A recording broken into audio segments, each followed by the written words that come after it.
Hello and welcome back to the channel. Today we are taking a look at a 2012 Chevrolet Volt. So this is one of the earlier hybrid vehicles from General Motors, and it was an answer to the wildly successful Toyota Prius from Toyota. This was designed, manufactured and assembled right here in the United States. Both of that happened in Michigan. The two main components of the vehicle, that is the body with the ICE engine, the internal combustion engine, and also the battery technology and the battery itself, they were both assembled in the United States in Michigan. Now, the 2012 Chevrolet Volt you see right here actually began life, or this range of vehicles began life in 2011. Prior to that, they had been revealed as a concept vehicle which had a very low roof line and looked more like an electrified version or a hybrid version of a muscle car. And then when they decided to go into production, they had to actually make it more practical. And so they increased the roof line and made some other changes to the vehicle itself. Now, this is not a hybrid in the traditional sense of the word. This is more an electric car 50% and a hybrid 50%. Let me explain. The basic premise behind the Chevy Volt is that studies were done and they found out that most Americans would commute about 15 to 20 miles a day. And so they figured out that with about a 30-mile range, most Americans, like a vast portion of Americans, would be able to go to work and come back home on a daily basis without ever having to use any electricity. And then on the weekends, if they decide to take a road trip or go on vacation, then they can load up the vehicle, use up the electric power for the first 30-40 miles, and thereafter they will be using the internal combustion engine, which will power the electric motors and keep the vehicle going. Remember, I said it powers the internal combustion engine powers the electric motors. If you leave the vehicle in drive, it does not recharge the battery as you would expect for a normal hybrid. It just goes to power a generator, and then the generator in turn powers an electric motor, which gets you along on the way. However, if you use the L setting on the transmission, and I will show you guys when we go inside, then you have more regenerative braking, and the vehicle begins to act more like a traditional hybrid in the sense that we know it. It does more regenerative braking, and after that accelerating, you have more of the electric power from the battery being used to propel the vehicle instead of the internal combustion engine revving up to keep the vehicle going. One other thing to note about the L selection on the transmission is that when you use that, the regenerative braking is very strong. Whereas if you leave the vehicle in drive, that's the D, then it doesn't really have any regenerative braking to talk of. It captures some of the kinetic energy when you step on the brake, but that's not really significant. With that having been said, there was a second generation of the Volt which came out, I believe, late 2015, 2016. It's more subtle. It doesn't really stand out like the first generation. I kind of like the styling of the first generation personally. As you guys can see, the vehicle actually has daytime running lights, which are LED, and then you have halogen high beams. There is, I believe, an active shutter somewhere in here for cooling of the internal combustion engine. This one, I believe, is one of the top of the line models, because you can see it has the front park sensors. It's got the leather seating. It's got the Bose sound system with an additional subwoofer in the trunk. It has the rear park sensors, and it also has a backup camera right there. Furthermore, this particular model also has the navigation system.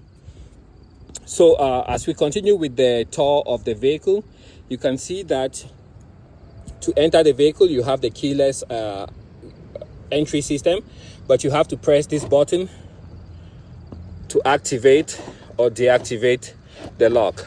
You have that on all 4 doors, and this is in contrast to what you have on vehicles like the Toyota Prius, where it's just capacitive. You touch it and the door would open.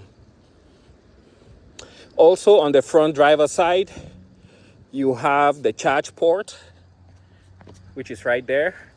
And this vehicle actually takes premium gasoline, so don't put regular in there.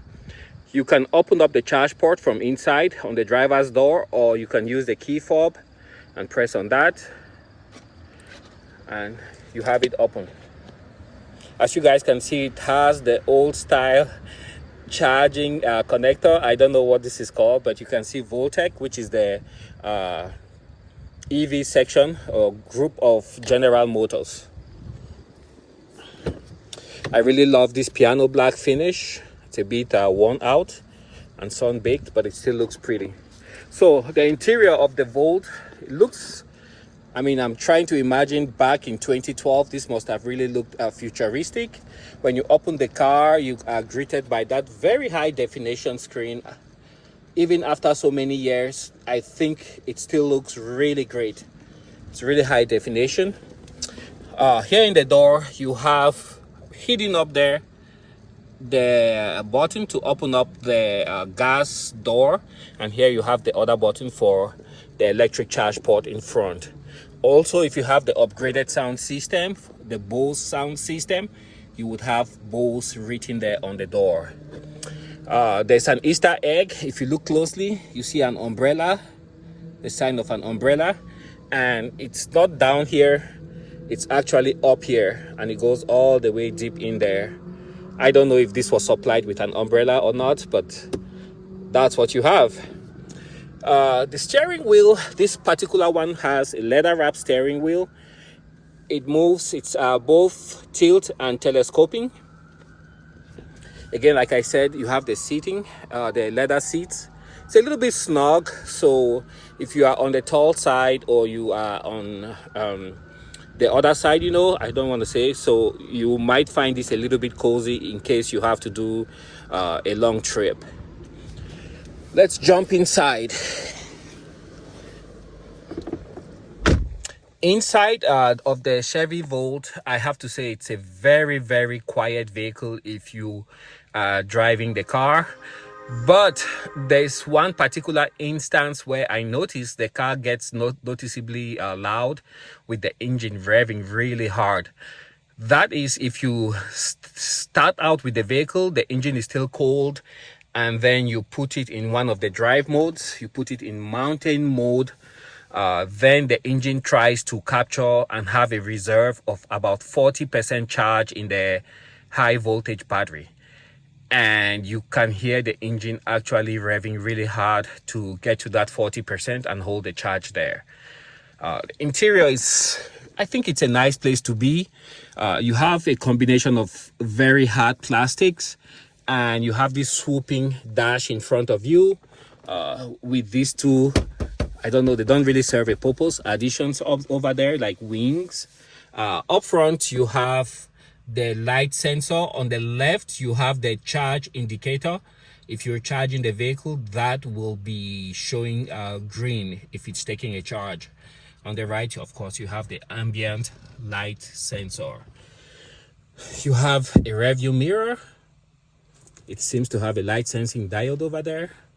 And then on the roof, you have OnStar with the garage opener. You can disable the park sensor here. And over here, that would be, I can't really see. Well, I can't see what that is. It's kind of dark. So Yeah, I know this is the park sensor, and this one I'm not really sure. Anyways, you have the lights here, the selection. You can have that for the off when you open the door and to turn it on. And then you have the spotlight right there. And these are regular incandescent bulbs. Also for the sun visor, you have the bulbs. They're both incandescent. All right, let's continue. I won't turn on the car, but one thing I should say I like is the location of the start button. It shows that it is not an afterthought. It's in a very convenient place instead of being hidden somewhere here like you would find on some of the early electrified vehicles or hybrid vehicles with the push to start button. Also, the controls on here might seem a little bit overwhelming. I think it is a little bit overwhelming, especially like the climate control. If you have it on auto, you just want to turn it off. You know, it's kind of tricky to do that. Have to go to the fan, press down, down, down until it gets to off. There's a small screen here, but like I said, it's high definition, contains quite a bit of information. And to your left, you have controls for this screen. Over here on the left, you have a horn for pedestrians, which you can activate by doing that. And of course, on the steering wheel itself, you have the horn. One thing that is a common genesis of the problems for the Chevy Volt and Chevy Volt owners is the Bluetooth module. Pull this up. I have mine removed here. This is the old one that was in my vehicle. And what happens is this unit would fail and it will have some kind of phantom power draw. The way you would find out is if you try to take it out, even if your vehicle has been sitting, you would feel the unit is warm. And I think that's where most people start getting their problems, because this will run down the 12-volt battery. And once the 12-volt battery starts running low, then with electrified vehicles, you start having all kinds of phantom problems. So this unit, if yours is more than, I don't know, if your Chevy Volt keeps having the battery die, consider checking out this unit. I believe from a YouTube video I saw and reading online, any vehicle from 2012 and above from GM to about 2020, 2019 should work. So whether it's a truck or it's a Buick, you just pull the unit out and swap it and it should work. So I changed mine, and one of the telltale signs that that unit is going out is your Bluetooth will not work. And for me, my navigation system was not able to locate with precision where I was. All right, to show you some of the functions of the dash, I will turn on the vehicle without actually starting it. So my foot is not on the brake.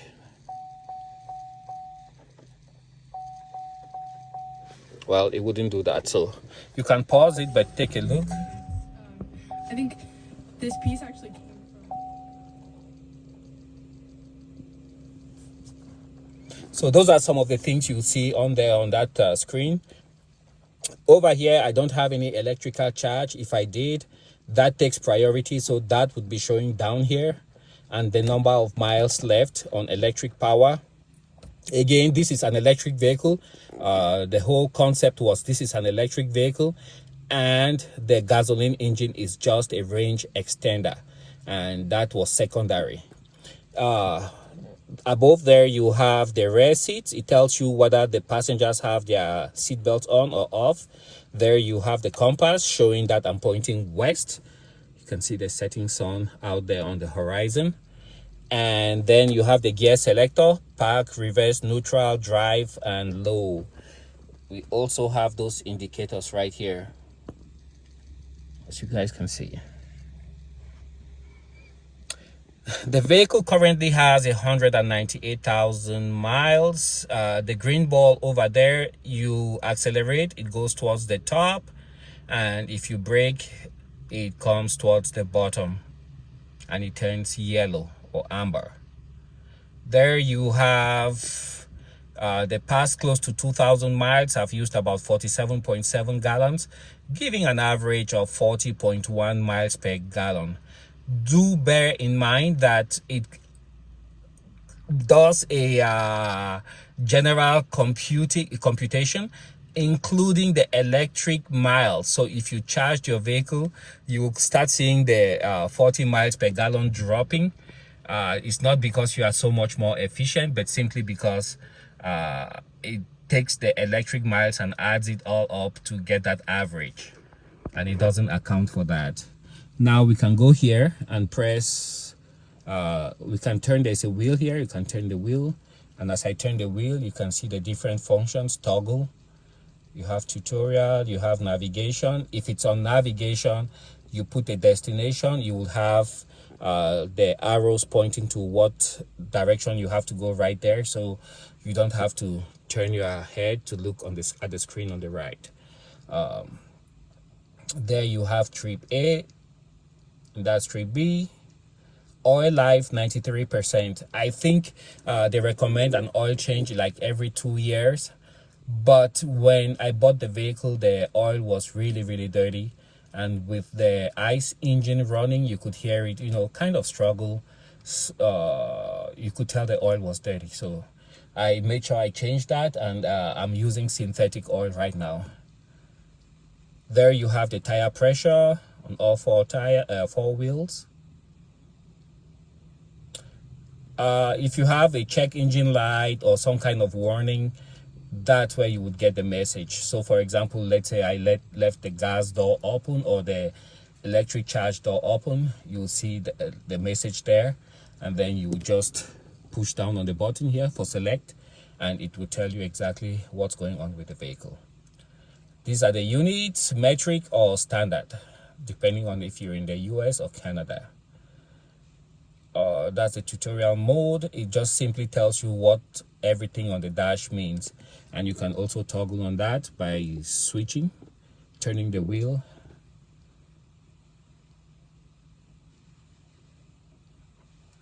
You have that. You can toggle by pressing config. So that's static, it doesn't change. It just helps somebody, it's like a quick start guide for somebody who just purchased the vehicle and doesn't have time to read the complete owner's manual. Okay, let's toggle to the next. Okay, we've seen all of those, and now let's move on to this center stack. It's full of a lot of stuff, and to be honest, I really don't know what half of the things here do, but things I want to point out. You can see there, you can select the input source. It does have a USB connector right there, which you guys can see, and it has an aux input, so you can use your iPod or whatever you had in 2012 to connect it there and play some music. And then here you have a cigarette lighter, and this part comes off. You can pull it out, and right there you would have the place where you can disconnect the high voltage battery, as opposed to like the Toyota Prius where the fuse or to disarm the battery, the high voltage battery, it is on the battery itself. For safety, there's an airbag down there. You have the steering airbag, you have an airbag there, and there you have an airbag. You have the glove compartment right there. It's very small. And with that being said, let's go to the back. Oh, this is traction control. Sorry guys, I just remember now, that's traction control. And when it's dark, you can see traction control. Sorry about the beeping. Okay, let's jump outside.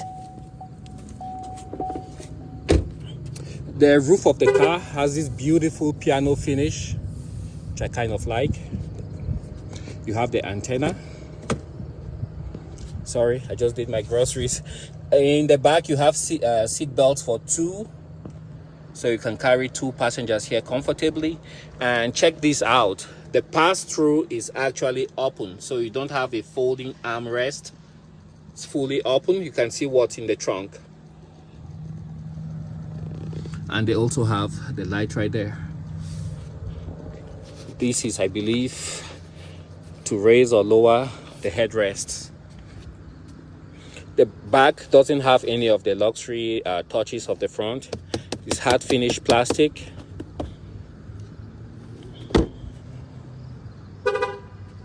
And there you have the Voltec sign. It's an electronic lock lift gate. You can see that's what you press. It opens really wide. Let's move here to the side so you guys can have a look. Maybe not as high as the Prius, but and also access is a bit higher compared to the Prius. But it gives you a ton of room. You have this little curtain which you can use for privacy. You have a grab handle. Got some storage space there.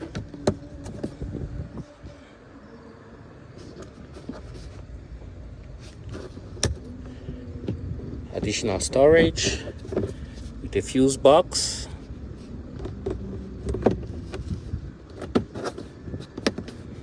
And we can open this up. The vehicle doesn't have a spare tire, so you have the pump right there. And there's a subwoofer hiding somewhere, but if you have to jump the vehicle from the back, you can access the battery right here. That's the positive terminal, negative terminal. But you can easily take it out. You just have to take out a number of nuts. And then you can lift up that panel and you have access to your battery. It takes an AGM battery, quite expensive, but you shouldn't have to change it that often if your Bluetooth unit is not giving you trouble. All right, you can close it using that. And the rear glass, you can see it's slanted, and a lot of this is not actually usable, as you guys can see. But from this area downwards, it's not much, you can see. And you can also take a look back here if you're backing up. All in all, I would say it's a very nice car. It's a good buy. If you can afford it, I think it's totally worth it. If you are not in an area that is bumpy, rough roads, I would highly recommend considering getting a Chevy Volt. So far, the feedback is that people who have these are very, very satisfied, and it seems to have held up pretty good. You find one in good shape, it's totally worth it. Other issues to consider is that the battery, to swap it out on this, first of all, it costs a little bit more compared to a Prius, and it's a huge battery that sits underneath the vehicle, so you might need specialized equipment in order to get it out, whereas for a Toyota Prius first gen, second gen, third gen, it's under 2 hours. You can swap out the battery and be on your way. So let me know, guys, what you think about the Chevy Volt, and on the next video we will talk about one very specific problem that also helps to break so many of these vehicles, yet it has a possible, easy, and very affordable fix. Thanks for watching, and I will catch you guys on the next video. Also, let me know what your thoughts are on the Chevy Volt in the comment section below. Bye now.